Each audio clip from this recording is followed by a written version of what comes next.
بسم اللہ الرحمن الرحیم۔ سامعین اکرام، میں ہوں آپ کا میزبان، آپ کا ہوسٹ ڈاکٹر اظہار احمد گلزار۔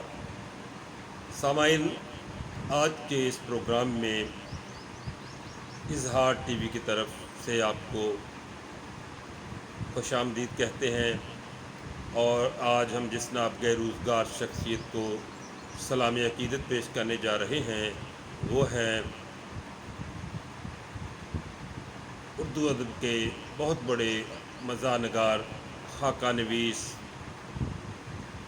نثر نگار، انشائیہ نگار جناب رشید احمد صدیقی۔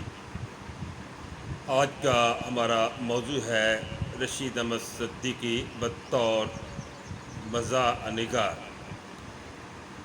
طنز اور مزاح میں بہت نازک سا فرق ہے۔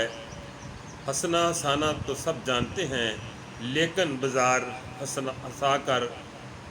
ہنسا کر دل کو مضطرب اور روح کو افسردہ چھوڑ دینا سب کو نہیں آتا۔ یہ الفاظ ہیں خود رشید احمد صدیقی کے، جنہوں نے اپنی طنز و مزاح نگاری کی وضاحت کے سلسلے میں اس طرح سے ارشاد فرمایا۔ ان کے یہ الفاظ ان کی ادبی حیثیت اور مقام و مرتبے کے تعین کے لیے کافی ہے۔ اردو ادب میں رشید احمد صدیقی کا نام کئی حیثیتوں سے معتبر ہے۔ وہ بیک وقت ایک محقق، خاکہ نگار، انشائیہ پرداز، نقاد اور طنز و مزاح نگار ہیں۔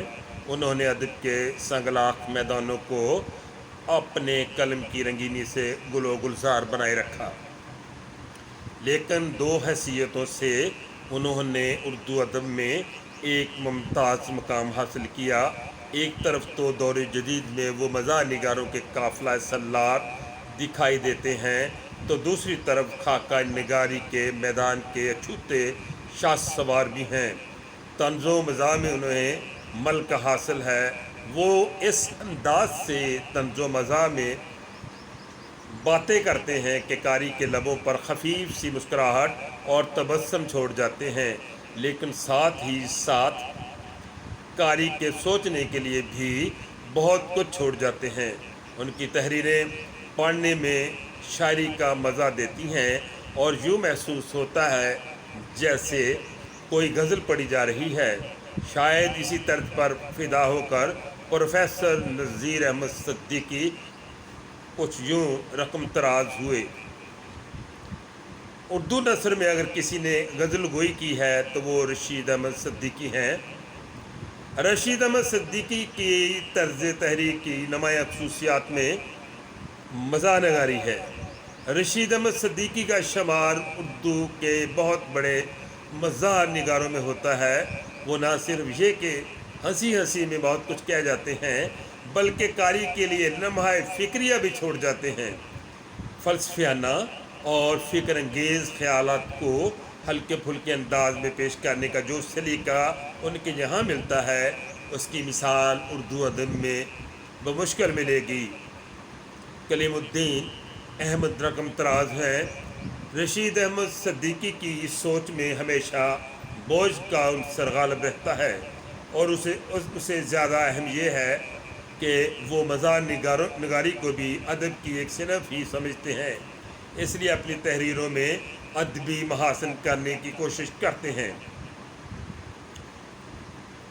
آل احمد سرور رقم طراز ہیں۔ جس طرح انگریزوں میں سونیٹ کے یہاں طنزیاتی روح نظر آتی ہے، اسی طرح رشید اور اکبر دونوں اس لحاظ سے ممتاز ہیں کہ انہوں نے خون خرابے والی چیزیں لکھی ہیں۔ یہ اور بات ہے کہ ان پر خون خرابہ نہ ہوا۔ رشید احمد صدیقی کے یہاں ظرافت کی جان طنز ہے۔ وہ اکبر کے پیرو ہیں۔ وہ ہر چیز پر طنز کرتے ہیں جو معاشرتی ناہمواری کا باعث بنتی ہیں، اور یہی چیز فرد کی آزادی، سکون اور آسودگی تباہ کر دیتی ہے۔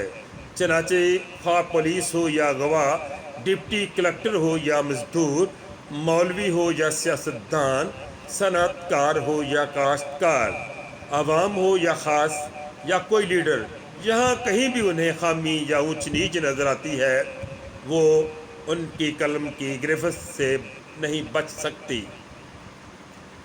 رشید احمد صدیقی بطور خاکہ نویس۔ اردو ادب میں خاکہ نگاری کے میدان میں رشید احمد صدیقی بہت بلند درجہ رکھتے ہیں۔ ان کی خاکہ نگاری کے دو مجموعے گنج ہائے گرام مایا اور ہم نفسان رفتہ نے اردو ادب میں انہیں شہرت عام بقائے دوام کا درجہ دیا ہے۔ ان کی خاکہ نگاری کی سب سے اہم خصوصیت یہ ہے کہ انہوں نے مشہور و معروف شخصیات کے مضبوط اور کمزور پہلوؤں کی بڑی ایمانداری اور غیر جانبداری کے ساتھ نقاب کشائی کی ہے۔ ان کی خاکہ نگاری کی کتاب گنج ہے گرام مایا کے بارے میں ڈاکٹر سید عبداللہ رقم طراز ہیں کہ گنج ہے گرام مایا میں جو تصویریں ہیں وہ اتنی روشن، واضح، پر اثر اور دلکش ہیں کہ ان سے ہمارے ادب میں ایک قابل قدر اضافہ ہوا ہے۔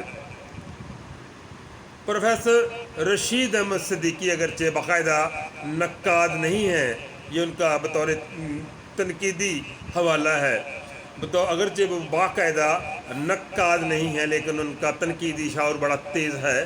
گو کہ انہوں نے براہ راست تنقیدی مقالات نہیں لکھے لیکن وہ اس فن کی باریکیوں سے بخوبی واقف تھے، اس لیے کلیم الدین احمد نے ان کے متعلق کہا ہے کہ ایک اچھا روایتی نقاد ہونے کی صلاحیت تو وہ رکھتے ہیں